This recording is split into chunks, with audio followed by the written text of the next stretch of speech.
Papa, was sind das? Spinnenweben. Und was sind das für Tiere? Spinnen. Ja, und hier sind? Spinnen. Spinnen. Hast du denn Angst vor Spinnen? Ja. Hi, ich bin Nico und das ist meine Tochter Janne. Wir beide leben auf Mallorca und bestreiten unseren Lebensweg seit einiger Zeit alleine. Um euch auf diesem Weg mitzunehmen und auf eure Fragen eine Antwort zu haben, heißen wir euch herzlich willkommen bei Mama-Yorca, unsere Reise zu zweit.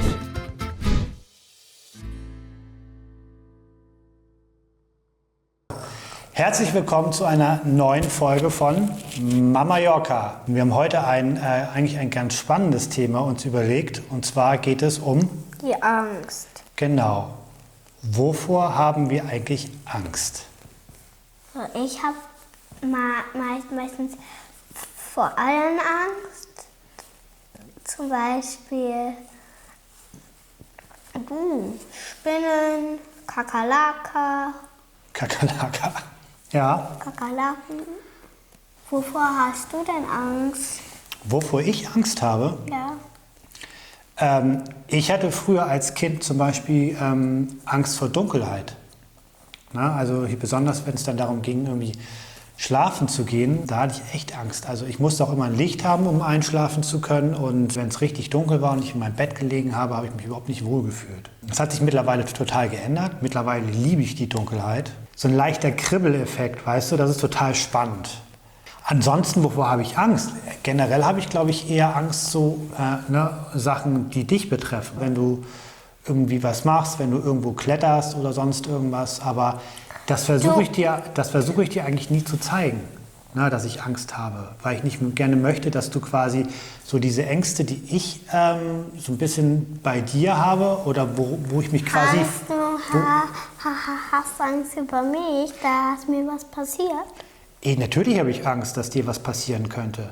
Ich meine, guck mal, wenn du da kletterst und du kletterst ganz weit nach oben, du bist ja eine großartige Kletterin. Und natürlich dann denkt man immer so, Mist, wenn die jetzt runterfällt, was passiert dann alles? Ne? Auf der anderen Seite, ich möchte nicht, dass du quasi meine Angst lebst. Ich weiß nicht, ob du das verstehen kannst. Ich weiß nicht, wie das bei euch ist. Weil ich immer denke, dass so ein bisschen Angst auch so ein bisschen hausgemacht ist. Meine Mutter war auch eine sehr ängstliche Person und ich habe so ein paar Ängste übernommen von ihr, was ich tendenziell nicht gut finde. Aber das Hatte sie Angst vor Mäuse? Nee, meine Mutter hatte generell Ängste und viele Sachen hat sie quasi so ein bisschen auf mich auch übertragen und das möchte ich gerne nicht, dass das bei dir ist. Deshalb ist es mir quasi auch wichtig, schon dir zu zeigen, sei vorsichtig, aber nicht irgendwie hab Angst. Weil ich natürlich nicht möchte, dass du irgendwie bei allem, was du neu machst, irgendwie eine Angst hast. Wie wir eigentlich auf dieses Thema Angst gekommen sind, vor etwas längerer Zeit gab es hier im Ort ein Fest. Das ist so ein traditionelles katalanisches Fest, das heißt Correfoc.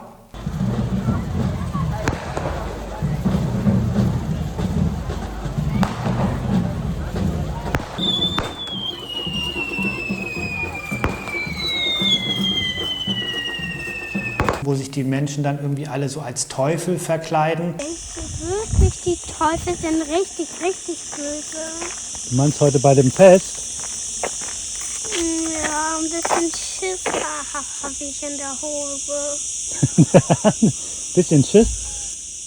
Du, das nennt sich Feuerlaufen, ne? Korre heißt ja Laufen.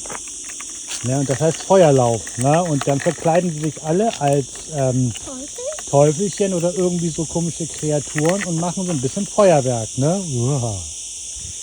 Aber dann hältst du mich immer an deiner Hand. Ja, mache ich. Sonst krieg ich richtig Schiss in der Hose.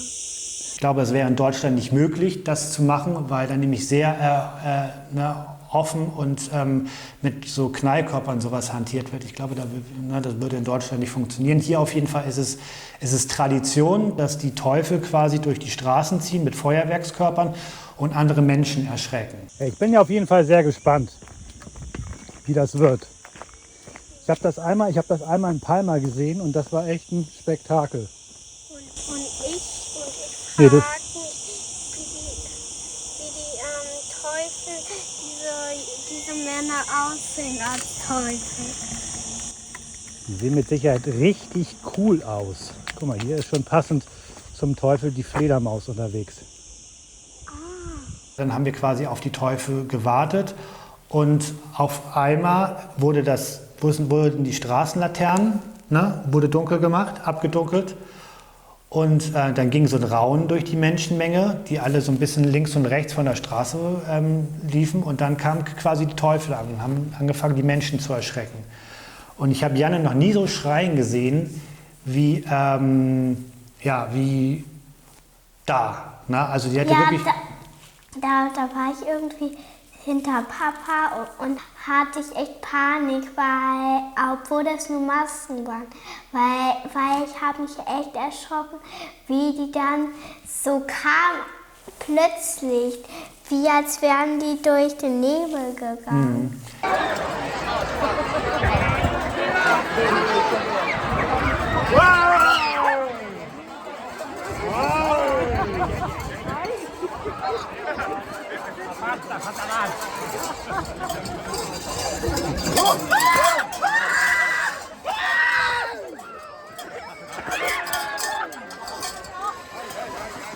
Was das Komische war, ne, was ihre Angst angeht, weil die ganzen Teufel, ne, das waren teilweise auch Kinder, ne, und also hier eine Mischung aus Kindern, Jugendlichen und Erwachsenen. Und die sind quasi, bevor es dann richtig losging, sind sie an alle bei uns vorbeigezogen. Und Janne hat die Kinder gesehen, wie sie sich geschminkt haben und mit ihren Stöcken und sowas alles. Deshalb hat es mich umso mehr gewundert, als dann das Licht ausging und ne, dieser ganze Hokuspokus, der Spuk dann losging, dass sie so in Panik verfallen ist. Das konnte ich nicht richtig nachvollziehen, weil sie ja vorher alle gesehen hat und sie ja auch gesagt hat, guck mal, der ist ja toll gekleidet und der ist ja toll geschminkt und sowas alles. Aber weißt du, was hat dir denn tatsächlich... Mein Gehirn hat Alarm geschlagen. Mein ganzer Körper war irgendwie in Alarm geschlagen, weil das war echt gruselig. Aber war das so die Stimmung an sich? Wir hätten auch wenigstens das Licht anlassen können. Ja, ich glaube, weil das war zu gruselig. Ja, ich glaube, das war auch so die Situation, als sie dann die Straßenlaternen ausgemacht haben. Und das hatte dann natürlich so eine düstere Atmosphäre. Ne? Und dann war komischerweise auf einmal so alles, was Janne vorher gesehen hat und ne, die Menschen da, die in ihren Kostümen waren, das war auf einmal komplett ausgeblendet. Und es war nur noch diese Situation, ne, was sie als ängstlich empfunden hat. Also ne, alles, was sie vorher an Wissen quasi mit auf dieses Fest genommen hatte, war komplett ausgelöscht. Wie so eine Atmosphäre, ne, auf einmal so eine Angst hervorrufen kann, das war schon krass. Das nächste Mal einfach, denke ich, bei dem Vorfeld, das sind Einhörner. Genau, du kannst dir natürlich vorstellen, dass das gar nicht Teufel sind, sondern du kannst dir natürlich sagen, das sind alles Einhörner. Oder du sagst, das sind alles nur Kinder, die da drunter sind. Ne? Und dann überlegst du dir, dass der eine gerade in der Nase bohrt, ne? Oder der andere gerade rülpst oder pupst oder seinem Kostüm da oder sonst irgendwas. Wie ist es denn bei euch? Gesteht ihr euren Kindern eure Ängste ein oder seid ihr da eher so irgendwie Superman oder Wonder Woman, um es ein bisschen mit Jannes Worten zu beschreiben, und zeigt eure Ängste euren Kindern nicht? Na, auf der einen Seite ist es natürlich so, dass ich gucke, dass ich nicht möchte, dass meine Tochter irgendwie sieht, dass ich Angst habe, weil ich nicht möchte, dass sie das irgendwie so ein bisschen auf sich projiziert, ne, Janne? Und auf der anderen Seite will ich natürlich auch, dass sie quasi über ihre Angst sprechen kann. Das finde ich zum Beispiel ganz wichtig. Und das kann sie, glaube ich, auch nur hier, wenn sie mich auf Augenhöhe sieht. Und nicht irgendwie so komplett irgendwie meinem Kind irgendwie zu zeigen, dass ich irgendwie unantastbar bin oder sonst irgendwas, sondern auch irgendwie ihr zeigen kann, dass es mir auch mal nicht gut geht oder dass ich vor Sachen Angst habe und sowas. Ich glaube, das ist ganz wichtig. Na, also das ist jetzt zumindest meine Meinung. Also schreibt mir das gerne in die Kommentare, wie ihr das irgendwie seht. Das ist, glaube ich, schon so dass was ich Janne auch so ein bisschen gerne vermitteln möchte. Ne? Dass sie klar weiß, irgendwie, ne, Papa ist für sie da, aber Papa ist auch mal ab und zu irgendwie, ist halt auch nicht irgendwie Superman. Ne?